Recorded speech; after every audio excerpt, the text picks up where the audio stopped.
ne bagezaako n'okwagala okuba mukadde wa foomu wanenambiki amasasi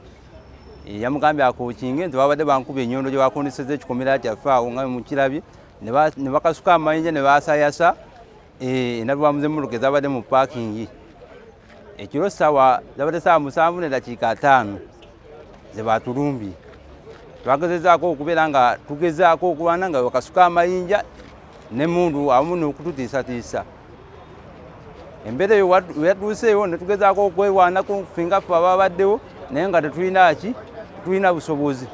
olw'ensonga eyo nze mbadde ŋŋamba nti gavumenti ya Uganda oba Pulezidenti Museveni aveeyo atukole ki atuyambe kuba tukooye embeera eno RDC w'Entebbe tatuyambye DPC tatuyambye wabula bongera kutaasa balabe tetujja kuyiwa nnyumba ya muntu tugiwe ku ttaka enkeera bajje balandike kukwata abantu baffe baagala obbakwata wano baali baagala olweya baali baagala kukwata agitasika baali baagala mukwata ne imaamu kati bwe banaakwata abantu baffe nga tusirika busisi ffe gy'okuvaayo boogere babutise matama mu woofiisi kulya ssente baveeyo boogere tukoye embeera eno tujja takinga position tukube omuntu omuzikiti tegujja kuvaawo leero ettaka terijja kusenguka babeere bajja emisana tebajja kiro tukoye embeera nze mbadde mulwadde nakawuna obuki nakawuna obulwadde nakawuna obuki naye nalwanye n'abasajja nga abasajja bali 38 tulwana n'abasajja tuli abantu 8 tasobola tetulwanyisa gavumenti ebigambo byange biri kiriya buli ananzivuunule bulungi ebyange biri kiriya baveeyo batukole ki batuyambe oba nabe tebatuyambe tugenda kukola ekiddako paati eweegaana B egenda kujja insha Allah ida butwalabidde ne operation nga naye kwali alina akokolo kayambadde ida ne tuyisibwa bubi nnyo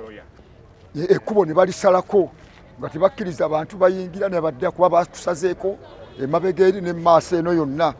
ne batandika okutukuba amayinja nga bagezaako ffe obutakola ki obutabaŋŋanga n'okutuusa etwabalwanyisizza ne tugezaako ekiro okukola ekyasobokedde okukola ki okuba naffe twerwanako okusobola okubatwala ssebo okuva ekiro tusoose kuyita bannamawulire kuba abo ebyokwerinda bonna tetubalinamu bwesigwe okuva kwa RDC paka ku DPC polisi zaffe zonna tuzinaamu kiki okugjako nga bakama baffe nga balina enkola gye bakola gye batutegekeddewo enda naye tukyalina bwesige ku nsonga eyo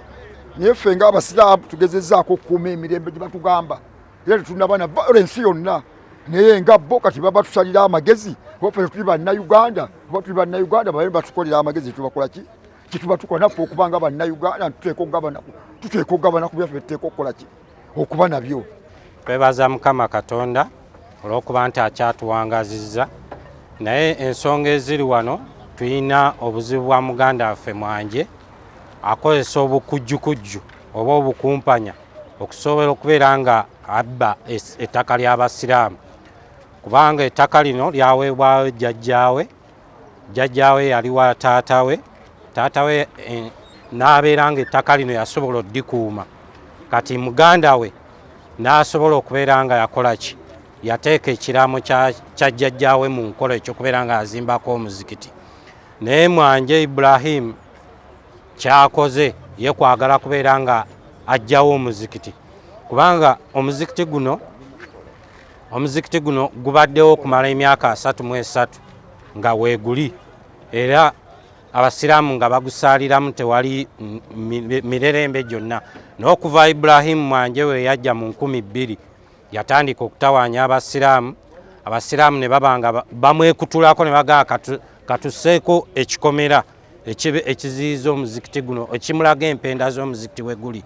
era omuzikiti guno guyina approved plan yaagwo ebbanga lyegumaze nga weeguli gwo nga guyina approved plan kwe baaguzimbira mu 1990 n'ekikomera guyina approved plan eya Entebbe Municipal Council gye twafuna mu 2022 nga nayo weeri era ebintu byonna ebikolebwa wano tubikola mu bulambulukufu waabyo mu mateeka tetulina tteeka lyetumenye naye Ibrahim Mwanje ne mwami Oloya Geoffrey OC operation nga we yazze wano n'amukuuma n'amuwa obukuumi obw'enjawulo okubeera nga atataganya abasiraamu. Emmotoka z'abantu zayononebwa n'amasasi agakubiddwa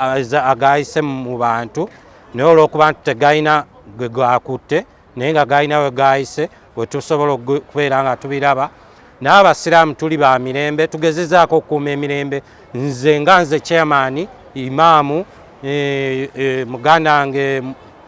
Farouk Muwonge bonna tukwatibwa ne tuteekebwako ebisango eby'enjawulo ebyokubeera nti tubeera emisango gye batuvunaana nti unlawful occupation on land by another, naye nga mutuufu ttaka lyani? Ettaka lye tuliko ttaka lya Uganda Muslim Supreme Council. Kati ffe batulanga bwemage kubanga ffe Uganda Muslim Supreme Council abasookerwako wansi. Kati we tuba nga tetukuumye ebintu bya busiraamu tewali mulala agenda ddikuuma kujjako ffe ffennyini abali wansi ng'abakulembeze. N'olwekyo twekubira omulanga eri mu bannamateeka DPC RDC w'Entebbe, RDC w'e Wakiso, bakomanda ba poliisi Mwami Ochola, mubeere nga mutuyamba kubanga we muba nga abamu ku bo mwabakulembeze abamu ku bo mwalya enguzi. Ffe tetufuddeeyo kulya nguzi, naye ate gwe mulwana naye w'amaanyi tamanyi kisinga kirala.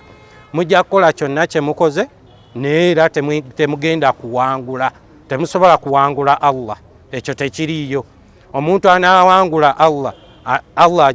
ajja muyingiza kabuli. Tewali ayinza kuwangula Allah. Ffe nga ffe we twabaddewo wano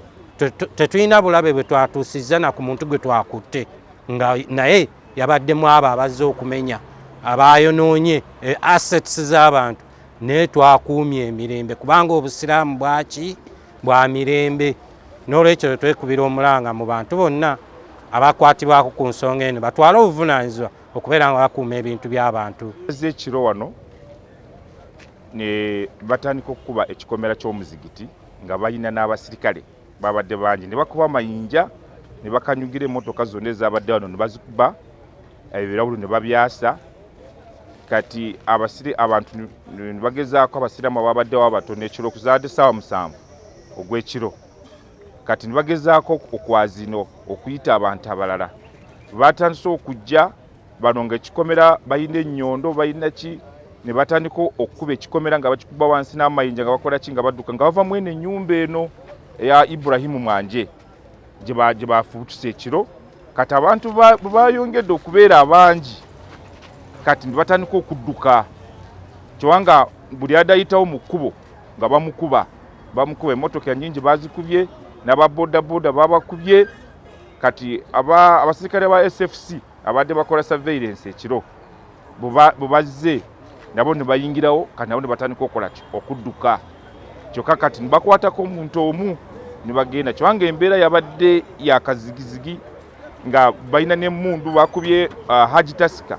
Haji Kabito Hussein Kabito former chairman yafulumye ekiro kubanganga ne bamukuba omuggo n'agwa wansi. Kati nakola kikwanta abantu babadde batono nnyo okusinziira ku namba kuba buli abadde ayina ki, buli abadde akuba ennyondo yabadde aliko abasirikale nga 3 abamukuuma nga bonna nga balina emmundu nga bali mu byambalo byaki ebyambalo bitali bya uniform civilian clothes zabaddemu. Kati ate ejjo twabadde nakulira police KMP ne DPC nga bagambye bakome okukwata abasiraamu kuba emisango gyano bano bawaaba gundi bawaaba mu Land Division e Kampala emisango ne bagigoba ne babagamba temuyina ki bujulize bulaga nti nekifo kyaki kyammwe. Kuba ekifo kino kyaweebwayo Haji Ibrahimu Nsimbe kibeereko omuzigiti n'eddwaliro n'essomero. Kati abasiraamu babadde wano okuva mu mwaka gwa 92 nga bakosa ekifo kino. Kati bano gye bajja Ibrahimu Mwanje mutabani w'omugenzi ayaja n'afuna obukulembeze ayagala wano ajjewo omuzigiti atekewo akedi. Kati nagamba yaguzaawo abasajja abayita abasirikale abagala okujjawo ki okuzimbawo wano bateekawo ebyapa wano mu compound y'omuzigiti. Kati ye embeera yabaddewo ekiro kiwanga ekikomera kyazimbibwa mu mateeka nga kirina approved plan okuva mu town council. Bazze wano emirundi mingi RDC yajjawo wano ne bamulaga plan era n'atunula ng'alaba nga tuzimbira mu mateeka. kyokka ekitwewuunyisa bwe bajja wano ne babategeeza ate batuukayo nga bakyusa ki kwegamba n'omukulu akosa nsimbi aziweereza ebyesekirite okulaba nti bakola ki baziiza bakola kitebalina kukola so kati yembeera babaddewo ekintu kikaba badde mbi nnyo ng'abaagala n'okutta abantu bafunye omukisa tewali basobodde kufa kyokka ng'eyo embeera yakoze eki eyabaddewo ekiro twafunye obuzibu nga bwe muzze mbuulira ku abasoose okuba nga bawaayo obujulizi bwabwe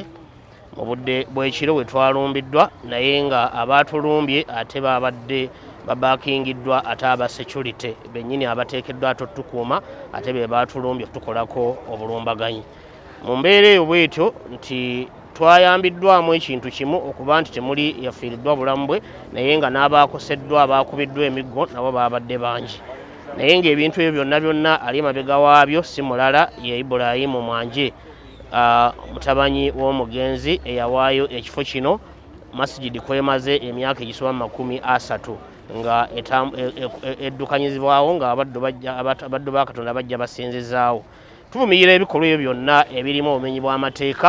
ebyokutwalira amateeka mu ngalo wakati mu mbeera zonna naye ng'ebintu bino bizze bitambula ng'era batuwaabidde mu kkooti ez'enjawulo nga tubasingirayo naye kirabika nti kaakati balabika tebakyalina bwesige mu kkooti kwe kwagala okukola ebintu ebyekivandulo naye ng'ate bayambibwako ate ab'ebyokwerinda mu mbeera eyo bwetyo tugivumirira era tukuba omulanga gwaffe buli yenna bwe kikwatibwako ayingire mu nsonga eno mangu ddala nga tennaba kubanga esajjuka okusingako wano twayonooneddwa emmoloka nnyingi wakati nti ekikomera baakikubye perimitawolo baagikubye ate ne babanga n'amayinja mangi agayonoonye emmoloka zonna eziri wano esoba mu moloka 17 zayasiddwe ndabirwamu zaazo n'ekikomera ogutundutundu nagwo ne gubanga baguyiye wansi mu mbeera eyo bwetyo ye yatutuuseeko mu budde bw'ekiro gye tuvumirira mu mbeera yonna nga si nnungi n'akamu konna tugezezzaako mu ngeri yonna okwekubira enduulu mu batwala ebyokwerinda naye obuyambi tetufunyeeyo buyambi kubanga tube tusuubira kubanga batukuuma naye obukuumi bwabwe tetubufunye n'olw'ensonga eyo tuddamu nateera okuba omulanga tubeere nga tuyambibwako mu mbeera eyo kuba tusobola kuwangayira mu bulamu bwakutiisibwatiisibwa ng'ate wakati ate era ab'ebyokwerinda bennyini abo be bakoze omulimu nate ogw'otukwata naye ng'ekigendererwa ekiri mu nsonga eyo okulaba nti bateekawo embeera eyo tutiisatiisa era nga mpaakinga wano maze ebbanga ddene nga mpaakinga wano ndowooza maze kale si ddene nnyo ndabika maze emyezi nga 3-4 nga mpaakinga eryo libadde ebbanga ddene kuba paakingi tebadde mbi terina buzibu kale nga yetwanguyira wano kubayita naye kyatukosezza nnyo okulaba nga embeera eriwo ffenna etutwalira wamu kati ne tugamba kuba nawadde empaakinzeewo ejjo nagenza okujja nga endabirwamu y'emmaaso ey'emmotoka nga bagyasizza naye nga babadde balina amayinja kwabaddeko ab'emiggo kwabaddeko n'ab'emmundu kati ebyo byonna babitugambye bugambi nga tumaze kujja naye kyetusaba bambi embeera etereere wabaawe obutakkaanya obuliwo bugonjoolebwe mu buntu bulamu si mu bubi ate nga si mu kulwana tusaba bategeeragane kuba paakingi eno etuyamba ate yetwanguyira kuba kati nze nsula wali eri kitubu naye nga nyanguyirwa nnyo kuba nga nva wali eri nenzija bulungi emmotoka yange ate nga nkeera kwegamba yebadde esinga okunyanguyira ate saaliyagadde tuveewo oba mu bubi kati kyetusaba abakikoze batusasule kuba kati emmotoka tesobola kugenda ku kkubo nga already nga endabirwamu njatifu owa traffic agenda kuyimiriza lwaki endabirwamu njatifu lwaki oba ogenda kukosa abasaabaze kitegeera kati kyetusaba bategeeragane bo nga ab'ekifo kino n'omuzikiti oba nabali eri abakoze obulumbaganyi babeeko gye bakola ki kye batuyambako nga ffe abayononeddwa ebintu byaffe bukedde ku makya omu ku bayimamu baffe muzikiti gwaffe gufunye obuzibu naye ebizibu bino ebiri mu Ntebe tebiri mu Ntebe wokka bizibu biri mu busiraamu bw'ogenda e Jjinja, bw'ogenda e Butambala, bw'ogenda ewalala. Naye kino ekituuse wano olwaleero, abantu bano balipootinga dda ku poliisi, fayiro zijjudde bwe ziti. Ku RDC fayiro zijjudde bwe ziti. Ne tutegeeza abantu bano,